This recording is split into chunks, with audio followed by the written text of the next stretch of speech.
Hello students, in the topic of science for class 10th,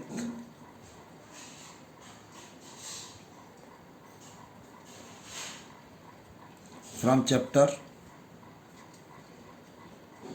The Human Eye and Colorful World,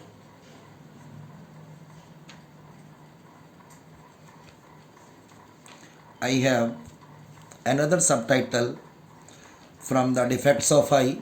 I have completed in the previous video the main two defects of the eye, that is myopia and hypermetropia.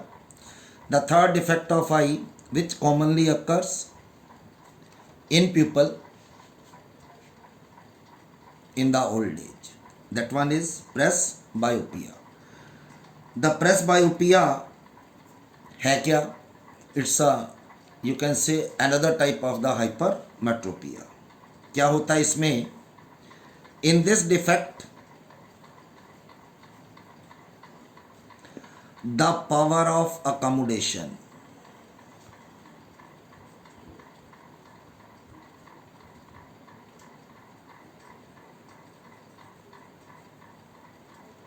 of eye decrease with age. Power of communication क्या है? कि हमारी आँख की एक speciality है, और वो क्या है कि हमारी आँख दूर की या पास की चीज़ ईजीली देख लेती है by the action of ciliary muscles और by changing the focal length of the eye lens with the help of the ciliary muscles.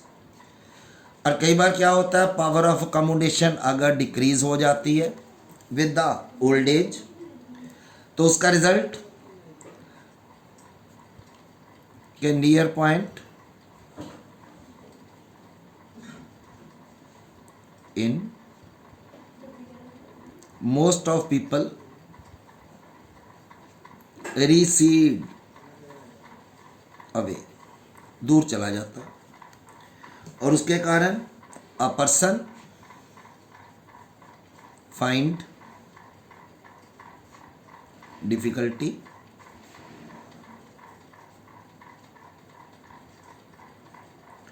To see nearby objects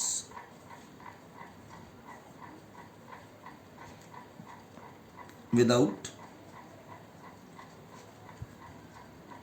corrective या correct, कि जब तक वो ठीक लेंस नहीं लगा लेता तब तक उसको पास की चीज़ें दिखाई नहीं देती. Such a defect is called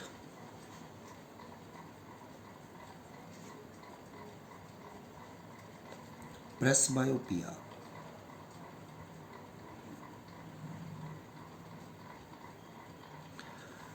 इसका कारण क्या है? The main cause is gradual weakening of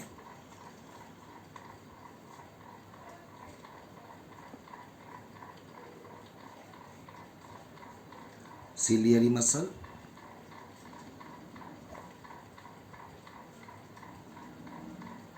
and diminishing flexibility of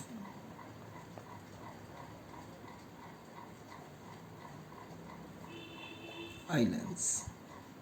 जब आई लेंस की फ्लेक्सिबिलिटी कम हो जाती है और सिलियरी मसल वीक हो जाते हैं, then a person suffers from a disease.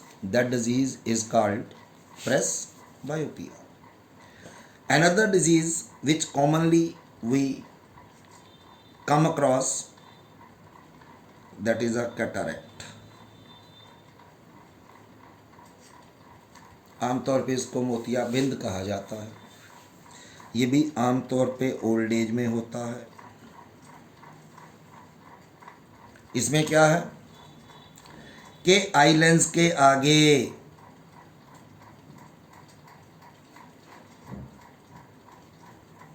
There is a layer of translucent substance कि लेंस के आगे एक ट्रांसलूसेंट सब्सटेंस की लेयर बन जाती है और उसके बनने से हेज या धुंधलापन आ जाता और sometime there is loss of eyesight.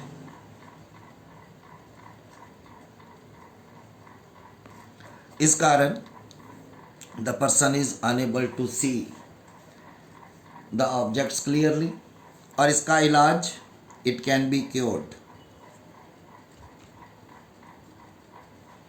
Bye cataract surgery. इसका इलाज सिर्फ और सिर्फ क्या है कि आदमी सर्जरी के द्वारा इस हेजी लेयर को, ट्रांसलूसेंट लेयर को रिमूव कर दिया जाता है और the person again can see the objects clearly. ये सम टॉपिक था जो हमारा बचा हुआ था डिफेक्ट्स ऑफ आई में। इसके बाद मेरा एक और टॉपिक है and that is related with refraction through a prism.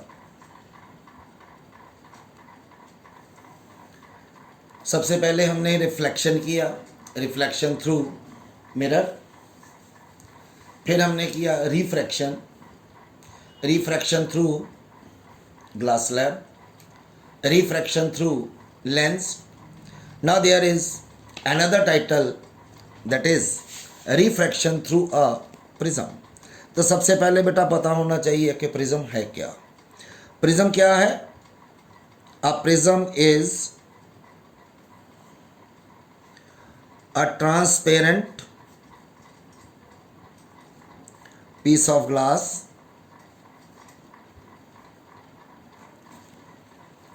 bounded by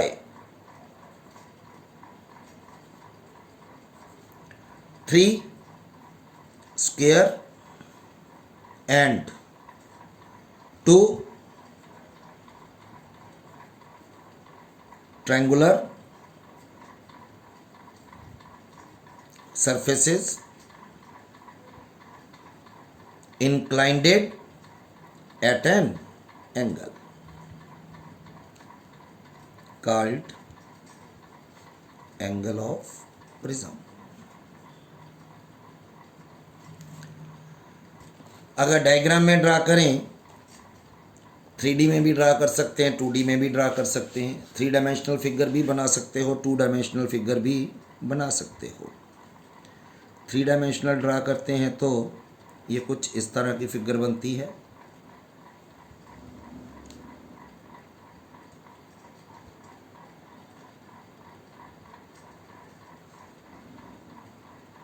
like this.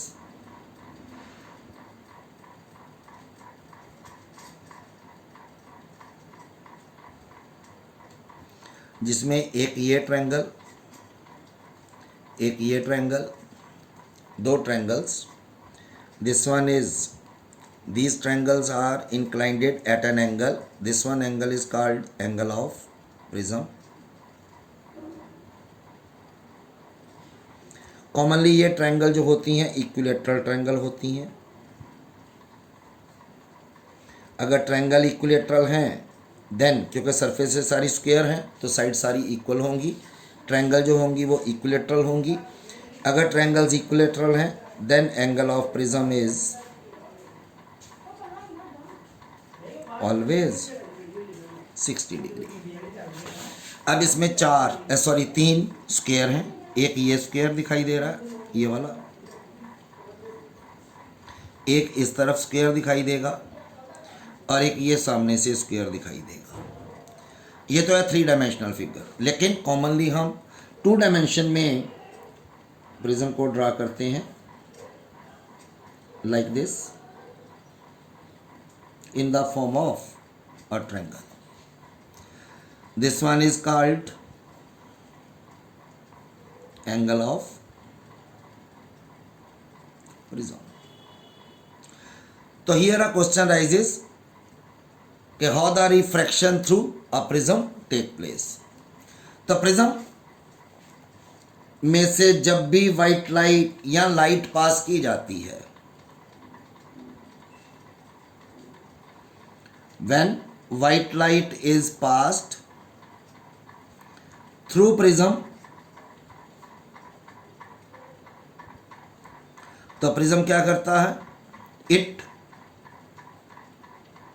split the white light into 7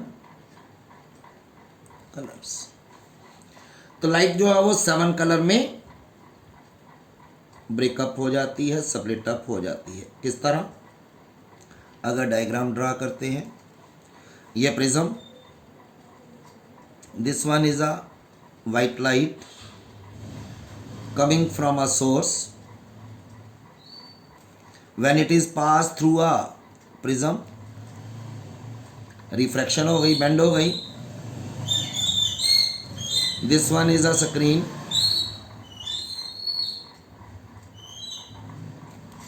When it falls on screen like this,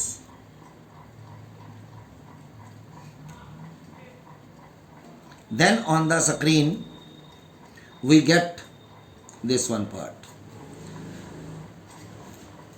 Here we get a band of 7 colors.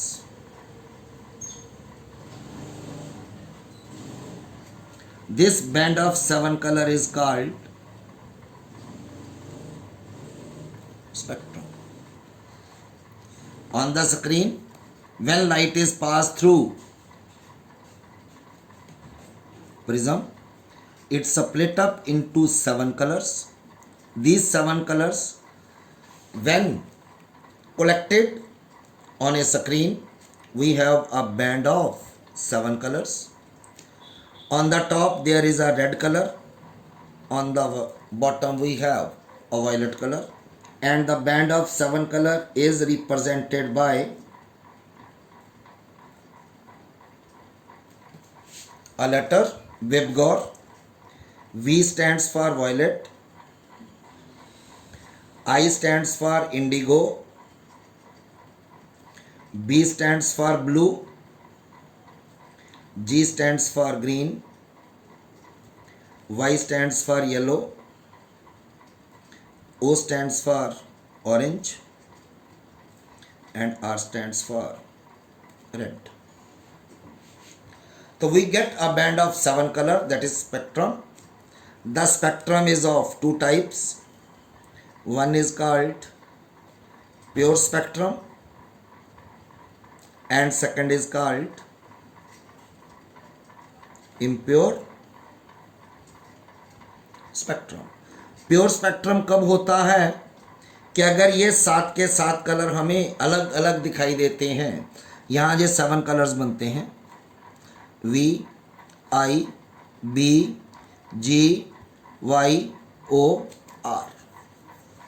अगर ये 7 colour हमें separately दिखाई देते हैं, if all the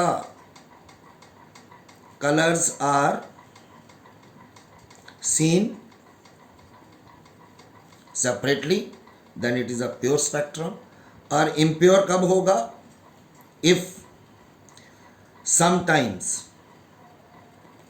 the colors of spectrum overlap each other. अगर ये colour एक दूसरे के ऊपर पूरी तरह से क्लियरली विजिबल ना हो, ऊपर नीचे आ जाए, then it is called a impure spectrum. This one line is called incident ray. This one light is called refracted ray,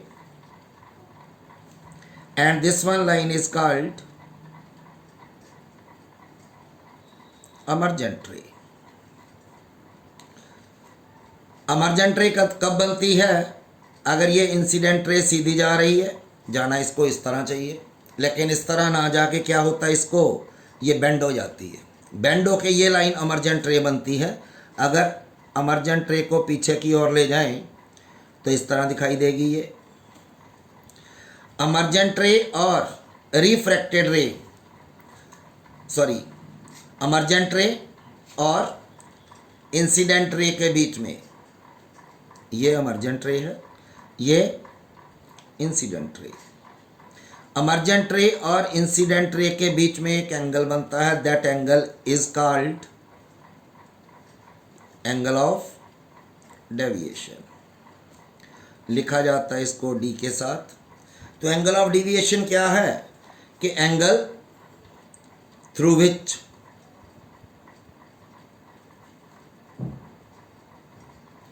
incident ray bend to form emergent ray is called angle of deviation. Deviation mean bending. अब तो यहाँ band का कारण क्या है? यहाँ 7 colours बनते हैं। जब रिफ्रैक्शन होता है प्रिज्म में तो 7 कलर्स बनते हैं, और ऐसा ही रिफ्रैक्शन ग्लास स्लैब में भी होता है, लेकिन ग्लास स्लैब के अंदर रिफ्रैक्शन होता है लेकिन कलर्स नहीं बनते। उसका कारण मैं नेक्स्ट वीडियो में बताऊंगा।